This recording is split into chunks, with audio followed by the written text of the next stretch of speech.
शनिवार को अवधेश प्रताप सिंह विश्वविद्यालय का 57वां स्थापना दिवस मनाया गया।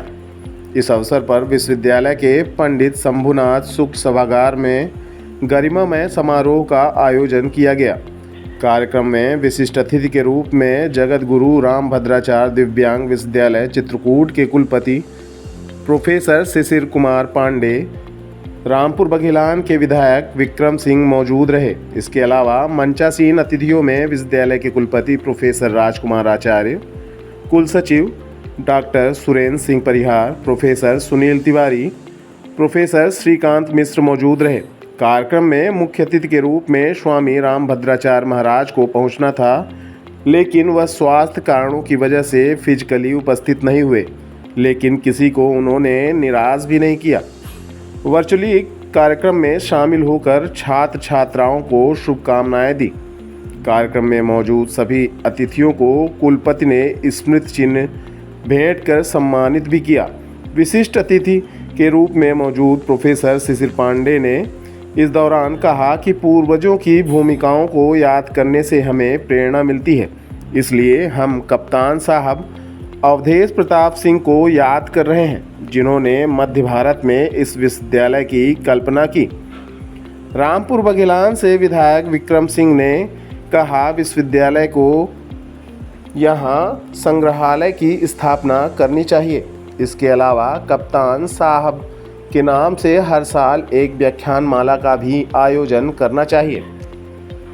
बताना चाहूँगा कि ये हर बार जब मैं एबीएस यूनिवर्सिटी आता हूँ तो मेरे लिए एक भावुक पल होता है, क्योंकि यहाँ से इस यूनिवर्सिटी से मेरा परिवार जुड़ा हुआ है। जब किसी चीज की स्थापना की जाती है तो जनरली 3 चीजें देखी जाती है कि स्थापना किसकी की गई है, किसने की गई है और किसके लिए की गई है।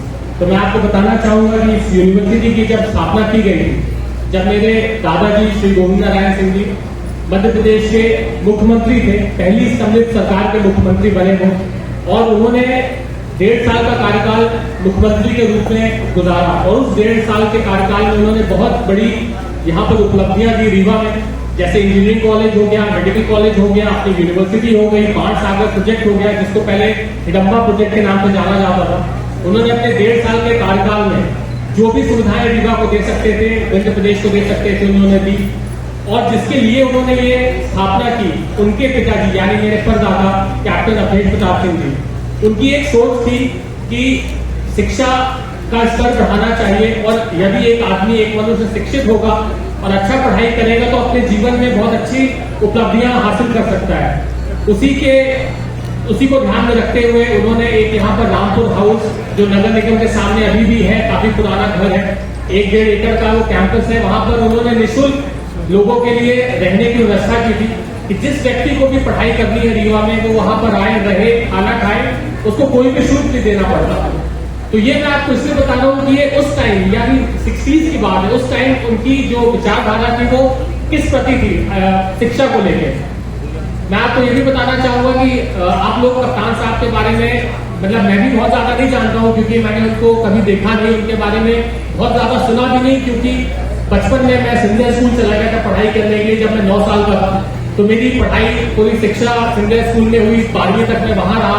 उसके बाद फिर मैं दिल्ली यूनिवर्सिटी गया वहां पढ़ाई करने के लिए।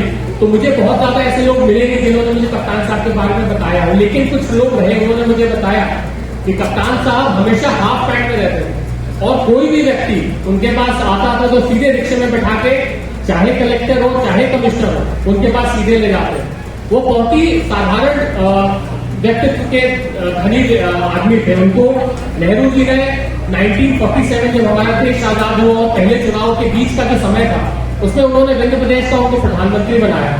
एक किस्सा है जो कि मैंने कई जगह पढ़ा भी है और कुछ लोगों से सुना भी है कि वो नेहरू जी से मिलने जब हाफ पैंट में दिल्ली गए, तो वहां के चपरासी ने उनके नेहरू जी के घर के चपरासी ने उन्हें रोक लिया। उन्होंने एक बोला कि मैं मध्य प्रदेश का प्रधानमंत्री हूँ, माननीय नेहरू जी से मिलना है।